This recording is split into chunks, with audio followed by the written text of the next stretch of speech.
Reses anggota DPRD Gresik Haj Lilik diwaduli anak yatim dan sampah penyerapan aspirasi dari masyarakat Gresik, Bratapos. Minggu, tanggal 6 Desember tahun 2022 telah laksanakan reses DPD Kabupaten Gresik masa persidangan 3 tahun 2022 tempat kediaman Haj Lilik Jalan Kawisanyar Kecamatan Kebomas, Kabupaten Gresik. Dalam gita tersebut terdiri dari fraksi PPP, Haj Lilik Hidayati S.E.M. Reses diikuti Ketua RT RW, tokoh masyarakat, tokoh agama, Karang Taruna, PKK dan Fatayat Muslimat setempat. Hadir pula beberapa pengurus dan kader PPP setempat. Dalam pidatonya, Haj Lilik meminta kepada masyarakat yang hadir untuk menyalurkan aspirasi untuk menjadi masukan penataan yang lebih baik. Usulan aspirasi panjenengan sedoyo Anda semua akad diajukan ke DPRD Gresik untuk dibahas untuk kemajuan wilayah ini, tutur Haj Lilik. Karena, menurut dia, reses ini adalah untuk mengetahui beberapa kendala yang sedang dihadapi oleh masyarakat, terutama masyarakat di Kawisanyar.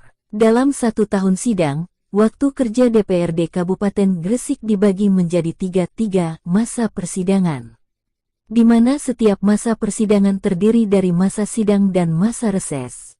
Di masa reses ini para anggota DPRD mendapatkan kesempatan mengumpulkan warga masyarakat atau konstituennya untuk menyerap informasi dan aspirasi warga yang diwakilinya. Reses adalah merupakan komunikasi dua arah antara legislatif dengan konstituen melalui kunjungan kerja secara berkala, merupakan kewajiban anggota DPRD untuk bertemu dengan konstituennya secara rutin pada setiap masa reses. Sambutan Haj Lilik mengatakan bahwa kita inspirasi masyarakat bawah yang kami undang perwakilan dari pengurus-pengurus PKK sekawisanyar ada 5 RT, kemudian seluruh pengurus misalnya pengurus dari Muslimat macam-macam Kebomas dan ada perwakilan Karang Taruna juga ibu-ibu yang lain juga pengurus partai juga ada di sini. Mereka memang saya hadirkan di sini untuk barangkali ada keluhan-keluhan yang disampaikan pemerintah kita untuk pemasukan dan saran yang selalu siap menampung, memang kita perjuangkan bersama-sama. Memang reses tidak satu jenis saja, itu menyeluruh semuanya, apapun kita keluarnya bahwasanya di Gresik sudah bagus semuanya seperti itu, dari semua masukan warga terkait sampah bagaimana elektronik juga di Kabupaten Gresik semakin maju. Harapannya, HDK kita serap aspirasi masyarakat.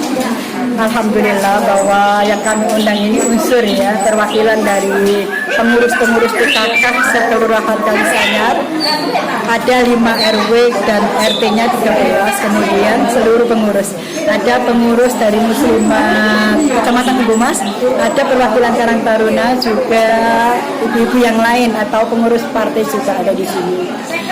Mereka memang saya hadirkan di sini khusus untuk barangkali ada keluhan-keluhan yang disampaikan ke pemerintah kita ataupun masukan dan saran. Saya selalu siap menampung karena memang kita perjuangkan bersama-sama.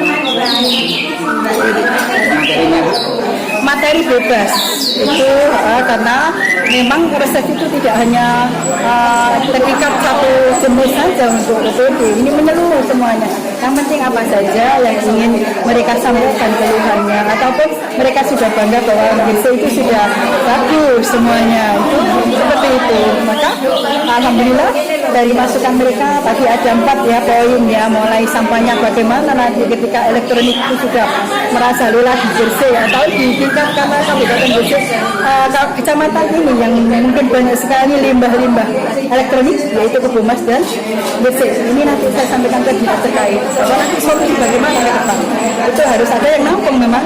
alat seperti itu. Nah ini biar tidak mengganggu dan mencemari lingkungan. Kemudian dari BLT yang kadang kurang tepat sasaran, nanti poinnya di dinas sosial bagaimana untuk pembenahan ke depan.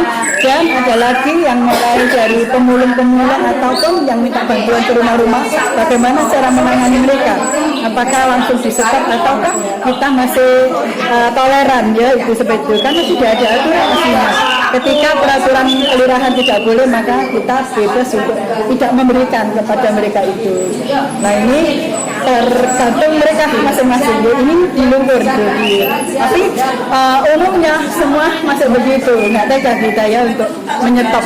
Selama ini edukasinya apa Bu, sebagai masyarakat Bu? Edukasi yang bagus, yang bagus hari ini mungkin semuanya itu sudah tercover ya di pelayanan publik kalau untuk aduan-aduan, tapi jarang yang langsung ke tempatnya, hanya di sekupnya media sosial yang banyak, medsos atau yang lain-lain, hanya unek-uneknya disampaikan di situ. Berapa ribu penduduk yang masyarakat Gresik kalau menyampaikan unek-unek ke baik itu pemerintah atau pejabat atau bupati lewat media sosial itu aslinya masih kurang. Kalau langsung ke mall insya Allah ditangani dengan baik oleh dinas terkait. Kira-kira tadi ada berapa yang hadir? 100 ya, seperti biasa. Jadi memang diatur sesi 1, sesi 2, 50-50 biar nanti ketika mereka itu sudah berada di keluarga masing-masing bisa menyampaikan ke yang lain-lain. Kira-kira ada pertanyaan apa yang sulit bagi mereka yang belum bisa? Saya rasa tidak ada ya untuk tingkat kesulitan itu insya Allah akan dibenahi sedikit-sedikit. Toh kalau toh memang kekurangan di pemerintahan ini seperti apa di tahun 2023 yang penting di tahun 2023 itu semuanya teratasi atau sedikit demi sedikit akan berubah sendiri lebih baik. Keluhan itu dulu memang awal kalau di perkotaan PDAM ada satu wilayah yang belum terpasang seperti di depan pendopo itu belum mengalir, di belakangnya sampai apa itu Denisa ya, terus di Sumber juga itu kemarin masuk WA bahwa belum ada pipa masuk gitu. Sudah saya sampaikan ke PDAM, insya Allah nanti di tahun 23 ini semuanya akan merata terpasang yang di perkotaan. Bank sampah alhamdulillah seluruh warga ya sekarang itu sudah mulai ingin mengadakan bagaimana bank sampah ini diterapkan di tiap-tiap kelurahan atau kalau saya itu mengajarkan tiap RW seperti tadi yang saya lakukan bahwa di tiap-tiap 1 bulan sekali ada sedekah sampah dengan maksud mereka sadar sampah itu tidak dibuang semuanya, bisa disedekahkan ya berupa ini nanti uangnya kita sumbangkan ke mereka yang membutuhkan termasuk yang pasukan kuning baik di wilayah sekup kelurahan atau kabupaten. Karena kan itu bank sampah itu kan menyadarkan masyarakat untuk mengumpulkan sampah itu kan paling sulit. Betul, nah itu yang dulu ya saya kan ibu-ibunya sasarannya itu. Jadi kalau ibu sasaran ke ibu-ibu insya Allah ketika senam kemudian setelah senam, nah ini nanti berbondong-bondong untuk mengumpulkan sampah-sampah yang memang tidak terpakai tapi masih manfaat dijual ini bisa memberikan manfaat ke orang lain. Dari ibu sendiri kira-kira berapa lama untuk mengumpulkan 1 minggu atau berapa? Itu ya, kemarin itu kalau 1 bulan rata-rata nilai saja ya sekian dari kertas kemudian ada dari plastik itu nominalnya 155 itu per RW.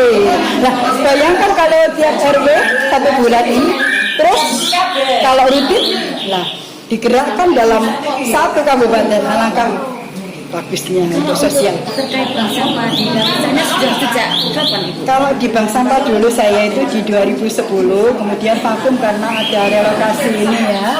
Kemudian sekarang sudah tidak mungkin, bikinnya sedekah sampah tiap 1 bulan. Di RW 2 ada bank sampah.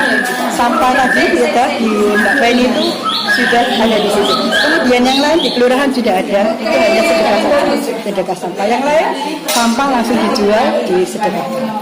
Jadi sudah berjalan sejak lama ya? Jadi untuk bank sampah sendiri itu sedekah ya Bu ya?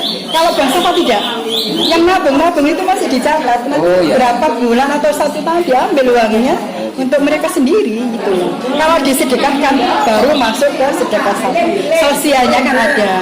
Jadi di bank sampah itu untuk pribadi atau untuk Terima kasih. Terima kasih.